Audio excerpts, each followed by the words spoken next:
En bref, aujourd'hui on va parler de la Californie. Alors, les pays changent de frontières en permanence, ça c'est pas nouveau. Ah, c'est vous que je regarde, l'Alsace-Lorraine. Enfin, je devrais plutôt dire la région Grand Est. Mais est-ce que vous saviez que la Californie avait été indépendante pendant 25 jours? Non? Ça tombe bien parce que c'est le sujet de cette vidéo. Habile.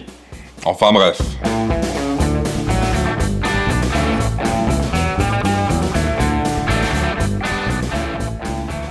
La Californie, ou l'État doré, est l'État le plus peuplé des États-Unis, avec plus de 37 millions d'habitants, soit autant que la Pologne.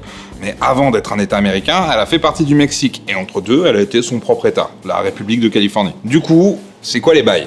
Suite à la guerre d'indépendance du Mexique contre l'Espagne, entre 1810 et 1821, la région fait partie du Mexique. Tout se passe tranquille, on envoie un max de colons mexicains.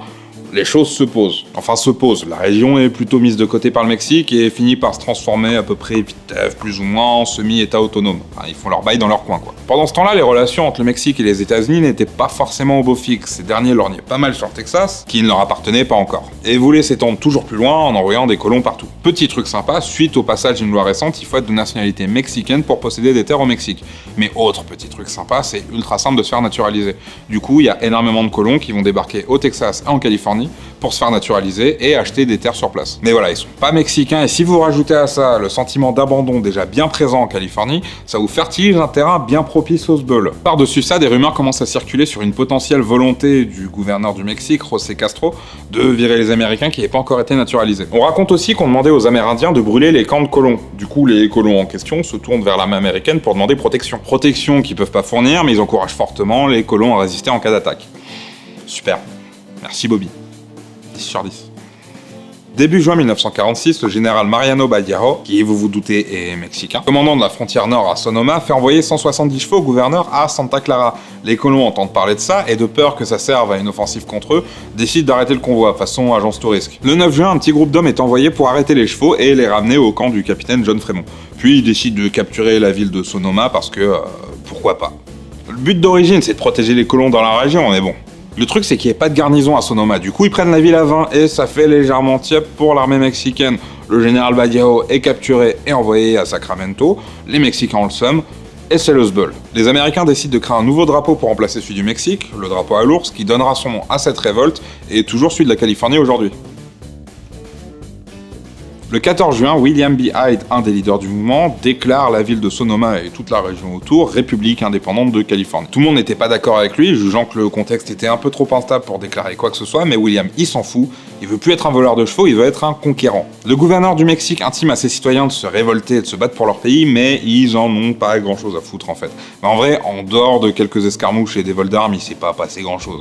Le 9 juillet, le lieutenant Joseph Revere est envoyé à Sonoma pour poser un drapeau et déclarer le coin comme territoire américain, en ayant absolument rien à foutre des bails de République californienne, le vrai non-bail quoi. C'est un peu comme si votre voisin décidait que sa maison était un pays indépendant. À la fin de la journée, si les huissiers décident de venir, il pourra pas faire grand chose. Parce que concrètement, ils étaient 50 à Sonoma. Et le plus drôle dans cette histoire, c'est que les États-Unis avaient déclaré la guerre au Mexique le 13 mai de la même année. Ce qui voulait le Texas, tout ça. Mais vu la taille de la région et la technologie de l'époque, la nouvelle, elle arrivait qu'en août en Californie. Et du coup, le gouvernement américain, qui lorgnait juste sur un seul État, se retrouve avec un deuxième offert par une bande de mecs qui a juste volé des chevaux. Enfin bref. Cut. Attendez. 25 ans en fait c'est vachement court, vous demandez pas ce qui se serait passé si ils étaient restés indépendants tout le long. Non, en tout cas, il y a aucun Razor qui s'est posé cette question et je trouve que sa manière de voir les choses est plutôt intéressante. Du coup, je vais le laisser vous raconter ce qui se serait peut-être passé si la Californie était restée un état indépendant. À toi, bon. Et tout de suite, l'histoire de votre monde uchronique. En 1846, l'État de la Californie est devenu un État indépendant. Pendant une courte période, le pays devient extrêmement prospère grâce à l'arrêt total des taxes américaines. Arrêt obtenu à la suite d'un échange entre William Hyde et James K. Polk, durant lequel il lui aurait dit, je cite, « Si tu veux mes billets verts, tu peux aller les chercher dans mon postérieur ». La richesse du pays continue de s'étendre, touchant toutes les strates de la société. L'industrie, l'immobilier, les loisirs, la culture et les Cadillacs rose fluo pour frimer devant les copains. La Californie, désormais renommée ISC-SIA pour l'Independent State of California Suck It America, devient un nouvel Éden et les Américains s'expatrient en masse pour s'y rendre dans ce que l'on nommera la grande exode vers le champ à l'herbe plus verte. Cependant, entre-temps, les Californiens ont ratifié une loi nommée Maison Sucrée Maison, prévue pour réguler l'immigration. Régulé, dans le sens où ils se sont mis à construire un immense mur tout autour du pays, à l'aide de pierres récupérées par le démantèlement des montagnes du Sierra Nevada.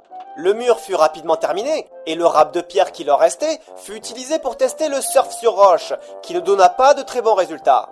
En réponse à leur politique isolationniste, l'Amérique annonça qu'Hollywood ne pourrait plus utiliser leur culture pour faire leurs films. Ce à quoi Hollywood répondit qu'ils s'en foutaient parce que de toute façon, il y avait d'autres cultures bien plus intéressantes que la leur. C'est ainsi que les années suivantes sortirent au cinéma La planète des pandas, Autant en emporte le Sirocco et Pouce Pouce Driver. Malheureusement, en 1979, les réserves de carburant commencent à manquer et Mel Gibson, devenu fou par le succès inattendu du film Mad Max qu'il s'imagine prophétique, se lance dans la campagne présidentielle avec comme slogan « Pour une Californie chaude ». C'était effectivement prophétique, puisque 5 ans après son élection, la Californie n'est plus qu'un désert à perte de vue, sur lequel passent de temps en temps quelques voitures et des surfeurs avec des planches en roche. Encore merci à Okamrazor pour sa participation, c'était vachement cool. N'hésitez pas à aller voir sa chaîne et vous abonner parce que c'est vachement sympa ce qu'il fait. Et puis moi je vous dis à la prochaine vidéo. Lâche un like, abonne-toi, la petite cloche, TMTC. Bisous.